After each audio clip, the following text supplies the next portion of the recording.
Vous aussi, vous faites tout à la dernière minute? Vous étudiez la veille de vos examens ou vous bouclez un projet le dernier jour de sa remise? Soyez rassurés, la plupart des gens font pareil. Et c'est peut-être un signe que vous êtes sous l'influence de la loi de Parkinson. Si vous connaissez cette loi et savez comment en tirer profit, vous serez le meilleur dans tout ce que vous entreprendrez. Même s'il ne s'agit que d'un enseignement, la loi de Parkinson est une règle que tout le monde doit mémoriser afin d'optimiser sa productivité. Dans cette vidéo, nous vous invitons à découvrir des astuces et méthodes à adopter au quotidien pour contourner la loi de Parkinson et l'exploiter en votre faveur.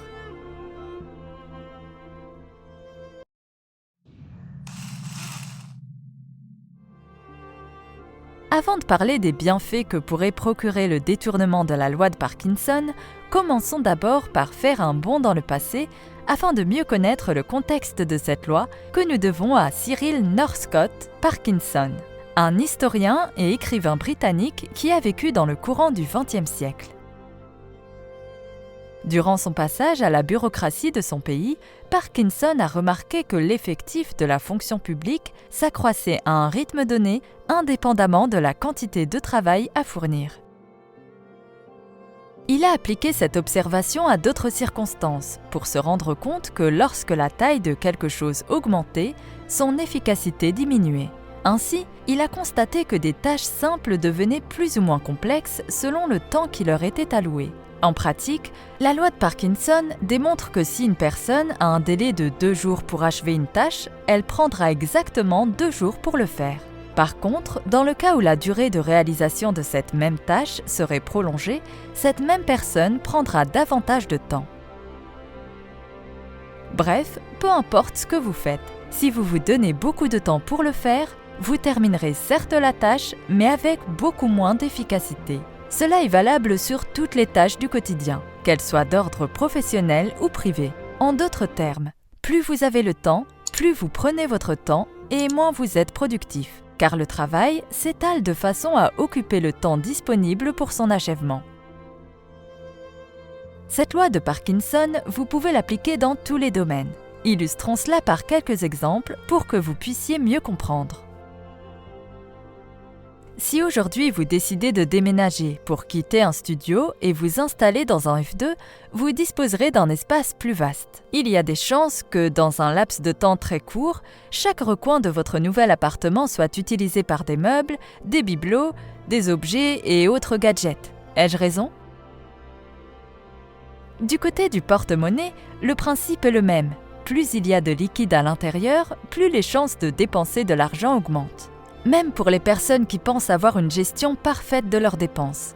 Même si tu essaies de te convaincre qu'il faut mettre un certain pourcentage de ton revenu de côté chaque mois, les tentations sont nombreuses. Un petit cadeau par-ci, un plat emporté par-là, un vêtement, et en moins de temps qu'il ne faut pour le dire, tout l'argent disparaît. Alors, comment contrer cette loi et en tirer profit au quotidien ? Eh bien, la seule façon de limiter les effets de la loi de Parkinson est de vous imposer des contraintes. Si vous voulez améliorer votre gestion du temps, vous aurez donc à vous fixer des délais agressifs pour réaliser vos tâches, c'est-à-dire des échéances que vous n'êtes pas sûr d'atteindre. Vous exécuterez votre travail bien plus vite et perdrez moins de temps, car plus votre délai est court, plus vous serez productif. Il faut alors estimer la durée nécessaire pour réaliser une tâche, ni plus ni moins. Par exemple, si vous vous donnez 1 mois pour réaliser une présentation PowerPoint, soyez plus agressif, donnez-vous 7 jours. Parce que si vous vous accordez 1 mois pour la faire, vous étalerez votre tâche dans le temps. Peut-être que vous passerez des heures à choisir les bonnes couleurs, les bonnes images, la bonne typographie, alors que si vous vous donnez 7 jours pour la faire et que vous la terminez en 10 jours, vous aurez peut-être l'impression d'avoir pris 3 jours de retard. Mais en réalité, vous aurez pris 20 jours d'avance sur votre planification initiale.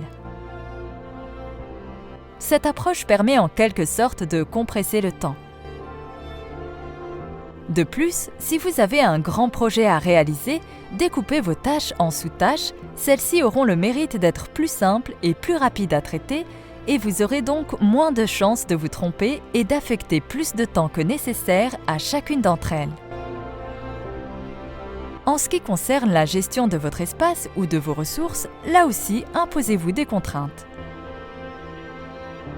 N'achetez des objets, des vêtements, des gadgets que si vous êtes prêt à vous débarrasser d'autres choses en échange. Par exemple, n'achetez une nouvelle paire de chaussures que si vous êtes prêt à vous débarrasser d'une autre paire en échange. Et n'achetez de nouveaux vêtements que si vous êtes prêt à désencombrer votre penderie.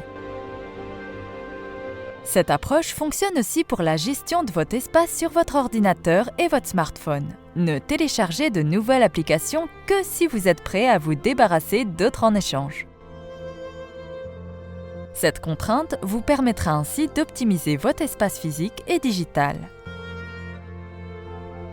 Et voilà, cette vidéo prend fin. Si vous l'avez visionnée jusqu'à la fin, vous connaissez maintenant la loi de Parkinson et vous savez comment l'utiliser à votre avantage pour optimiser votre gestion du temps. Si vous avez apprécié la vidéo, likez-la et n'hésitez pas à la partager avec vos connaissances et surtout avec celles qui ont du mal à planifier leur journée. Et n'oubliez pas de vous abonner à notre chaîne pour recevoir les notifications des prochains épisodes.